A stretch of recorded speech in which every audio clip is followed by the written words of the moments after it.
we are now actually ready to calculate the liquid limit, the plastic limit, and the PI index. Let's do first the plastic limit. Okay, that is calculating this amount here. The plastic limit, are you ready for this? Is simply the average of all the water contents that you calculated as part of your plastic limit test. As simple as that. So as it turns out, the average of all of these values is approximately 28%. Now, I would write it in here, but if I write it in pen, you're not going to see it. Okay, but when you type it in, the font is actually going to be white, so it'll be fine. Okay, so the plastic limit, easy cheesy. The average of all the water contents you calculated for your plastic limit.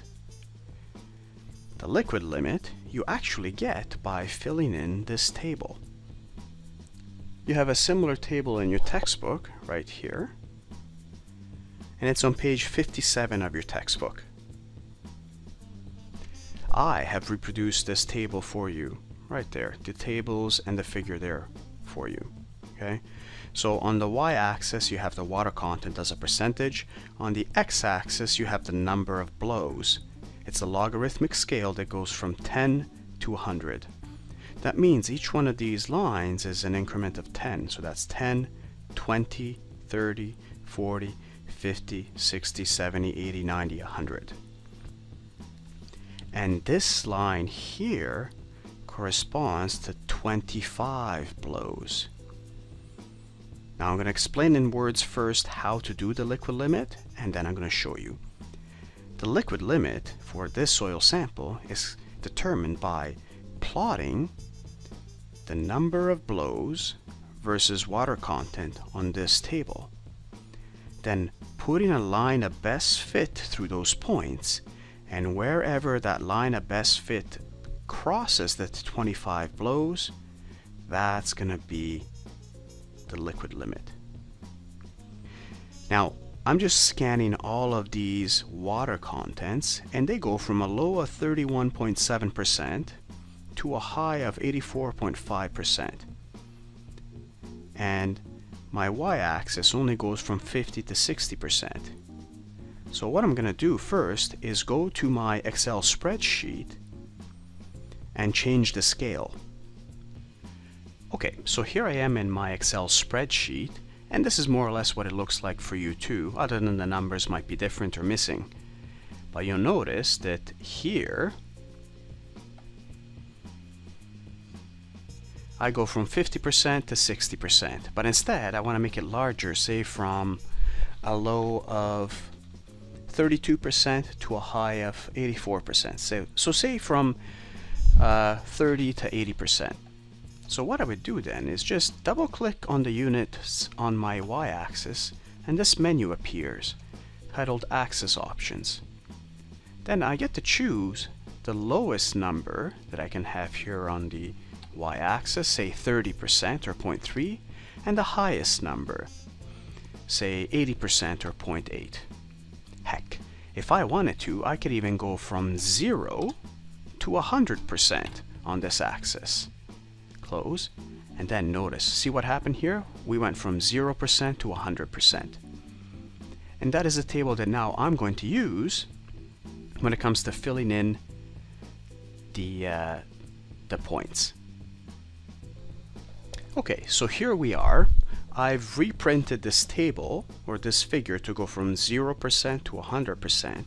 And then all I did here is put in the points from my liquid limit, okay, from the table that I had filled in previously. Okay, so I'm talking about this table here that had been filled in previously.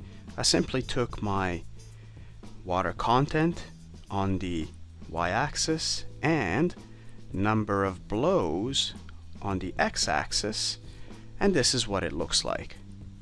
Now, don't worry if you can't read my chicken scratch or don't have an idea of what I'm writing.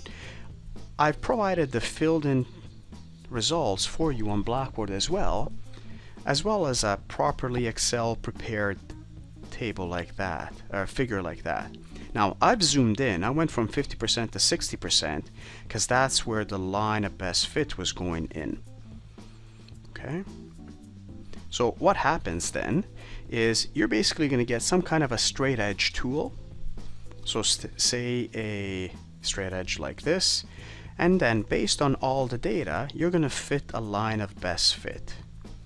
I'm going to ask you to do it by hand and basically guesstimate what the line of best fit would be. Or if you have the skills to do so in Excel, you can ask Excel to plot a line of best fit. The liquid limit is determined by figuring out the intersection between this line of best fit and the 25 blows and determining what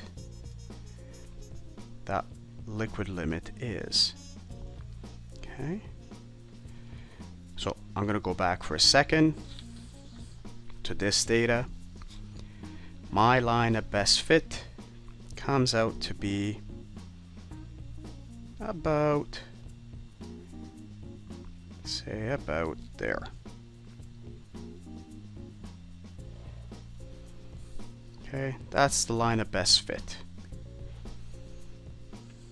So if I were to then zoom in, like I did for this exercise, and redraw it, it comes out to be 53 is about there,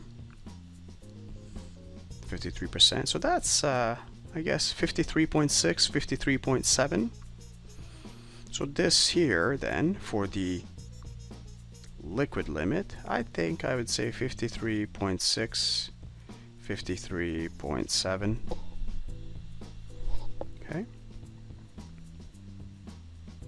And that's how you calculate the liquid limit. Now I'm okay if you use 0 decimal points above or 1 decimal point above. Okay, I use 0 here, and that's why I guesstimated the first time around to about 53.4. But now that I'm looking at it a little bit carefully, this intersection here is closer to probably 53.6, 53.7. So maybe I should have approximated this to 54% for the liquid limit. So how do I calculate the plasticity index, the PI?